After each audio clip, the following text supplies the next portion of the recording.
नमस्कार. मी दीपक सोनवणे आणि हे आपलं YouTube channel eco friendly nursery. आज आपण माहिती घेणार आहोत बेलाची.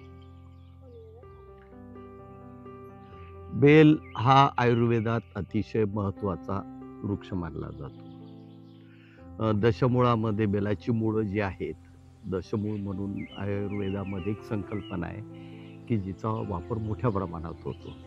त्यामध्ये बेलाचं मूळ वापरलं जातं. तर बेलामध्ये आपल्याकडे भारतात एक 3 प्रकार आढळतात. एक म्हणजे बेलाला साधारण एक टेनिस बॉलपेक्षा छोटं फळ येणारा बेल.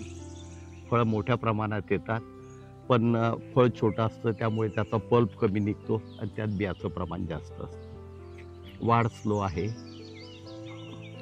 दुसरा जो बेल आहे, हा याचे काटे मोठे आहेत. याला बेलफळ साधारण अर्धा ते 1 किलोपर्यंतचं बेलफळ येतं. याचा पल्प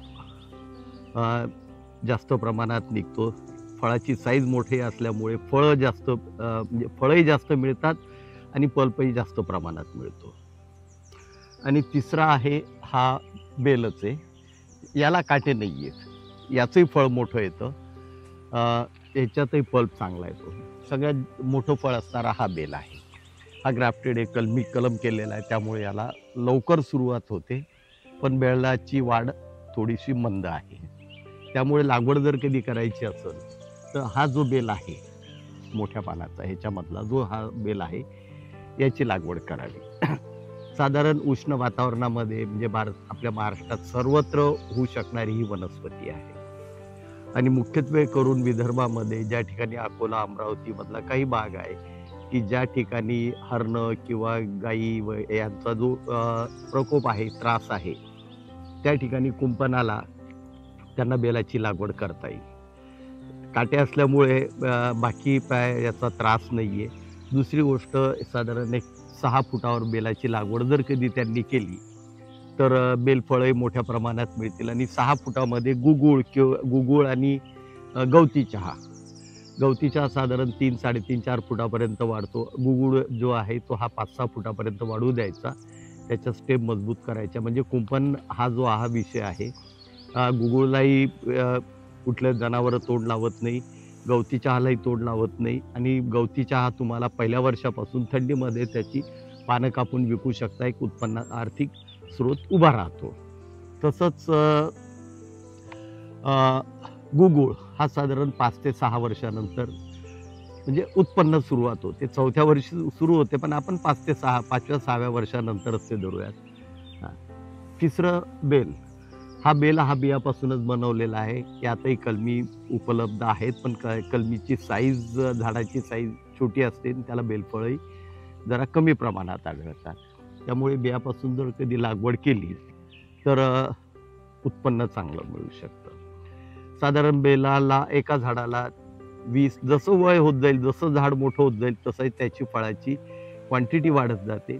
6व्या वर्षी साधारण 10 ते 15 किलो एका झाडाला फळं येतात.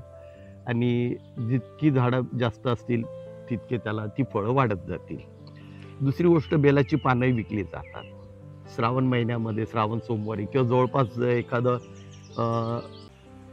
जसं त्र्यंबकेश्वर, भीमाशंकर असं एखादं क्षेत्र जर कधी असलं 12 ज्योतिर्लिंगापैकी, तर मग त्या ठिकाणी बेलाची पानं किंवा इतरही ठिकाणी श्रावण महिन्यामध्ये बेलाची पानं चांगल्या प्रमाणात पैसे देऊन जातात. आयुर्वेदातही बेलाच्या पानांचा उपयोग होतो. बेलाच्या पानांपासून काही सरबतही बनवलेली आहेत, पण ती फार क्वचित जुनी पद्धत आहे ती.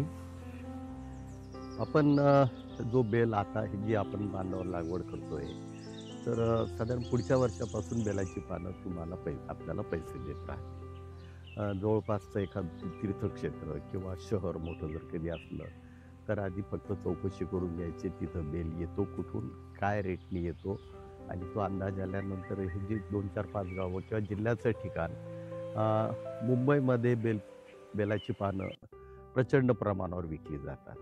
कारण इथं सिद्धिविनायक आहे, शिर्डीलाही, ज्या ठिकाणी आता पूर्वी कसं फक्त फुलांचे हार वगैरे होते, पण आता पूजेचं ताट जे येतं त्याच्यामध्ये ही बेलाची पानं असतातच.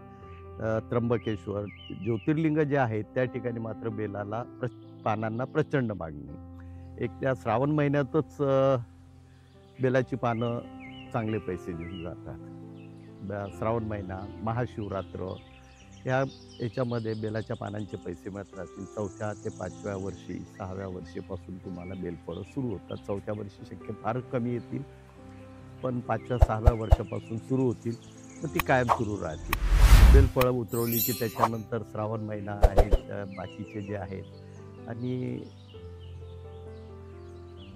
बेलाच्या पानांना आयुर्वेदामध्ये सुद्धा मागणी आहे, पण आयुर्वेदापेक्षा पैसे आपल्याला बेलाच्या पानांचे हे जे तीर्थक्षेत्र आहेत त्या ठिकाणी चांगले मिळतील. पण पल्प हा चांगल्या प्रमाणात विकला जातो.